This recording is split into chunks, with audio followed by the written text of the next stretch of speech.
শিবের আর এক নাম শম্ভু। চলুন জেনে নেওয়া যাক এর অর্থ এবং গুরুত্ব। দেবাদিদেব মহাদেবের অসংখ্য নামের মধ্যে একটি বিখ্যাত নাম হলো শম্ভু। শিবের এই নামের পেছনে রয়েছে গভীর আধ্যাত্মিক তাৎপর্য এবং ধর্মীয় বিশ্বাস। কেন শিবকে শম্ভু নামে ডাকা হয় এবং এর প্রকৃত অর্থ কি তা নিয়ে বিস্তারিতভাবে আজকে আলোচনা করব। শম্ভু নামের অর্থ, শম্ভু শব্দটি এসেছে সংস্কৃত থেকে। এই দুইটি শব্দের মিলিত রূপ। সম এর অর্থ হচ্ছে কল্যাণ, শান্তি এবং মঙ্গল। ভূ এর অর্থ হচ্ছে উৎস বা সৃষ্টি। অর্থাৎ শম্ভু শব্দের অর্থ হলো কল্যাণের উৎস বা মঙ্গলের স্রষ্টা। মহাদেব শিব এই সৃষ্টি জগতের সমস্ত কল্যাণ এবং শান্তির মূল উৎস।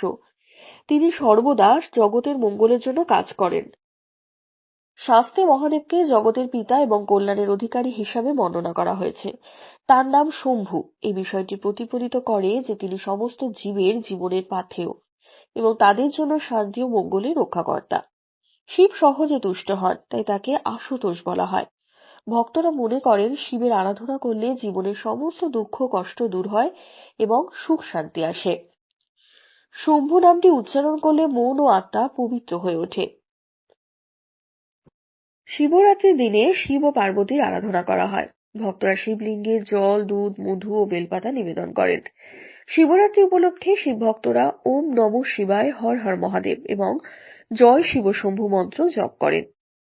কেন শম্ভু নামটি এত গুরুত্বপূর্ণ? শম্ভু নামের মধ্যেই রয়েছে কল্যাণ, শান্তি ও সৃষ্টির বার্তা। এই নামের উচ্চারণ জীবনে ইতিবাচক শক্তি এবং শান্তি নিয়ে আসে। শাস্ত্রে বলা হয়েছে যিনি শিবের নাম জপ করেন তার জীবনে পুণ্যের সঞ্চার হয়। শিব হলেন তপস্যার দেবতা। তার আরাধনা করলে আত্মার মুক্তি সম্ভব হয়। ধর্মীয় বিশ্বাস অনুসারে মহাদেবকে তুষ্ট করা অত্যন্ত সহজ, কিন্তু সাধারণ উপাচার মেনে শিবের পুজো করলে তার কৃপা লাভ করা যায়। যেমন ধরুন বেলপাতা। শিবের পূজায় বেলপাতা নিবেদন করা কিন্তু অত্যন্ত শুভ। শিবলিঙ্গের জল বা দুধ ঢাললে মহাদেব প্রসন্ন হন। ওম নমঃ শিবায় মন্ত্র জপ করলে শিবের আশীর্বাদ পাওয়া যায়। শিবরাত্রির দিন উপবাস থেকে শিবের আরাধনা করলে সকল ইচ্ছা পূরণ হয়। শম্ভু নামের সাথে যোগসূত্রিত পুরাণ কিছু কাহিনী।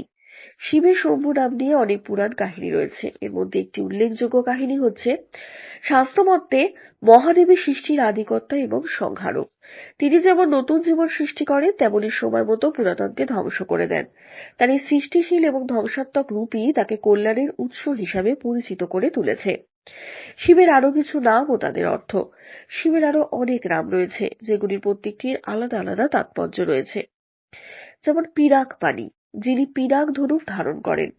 ত্রিনয়ন, যিনি তিনটি চোখের অধিকারী।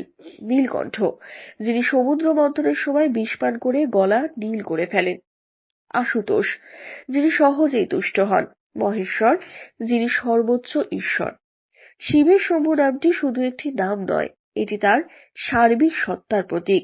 কল্যাণ, মঙ্গল এবং শান্তির উৎস হিসাবে মহাদেব শিবকে স্মরণ করলে জীবনে সুখ শান্তি আসে।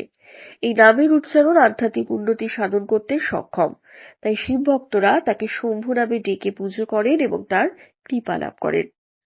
তো বন্ধুরা, আজ এই পর্যন্তই। আজকের এই ভিডিওটি যদি আপনাদের ভালো লেগে থাকে তাহলে অতি অবশ্যই চ্যানেলটিকে সাবস্ক্রাইব করবেন, শেয়ার করবেন, লাইক করবেন এবং কমেন্ট করে আপনাদের মতামত অতি অবশ্যই জানাবেন। ধন্যবাদ।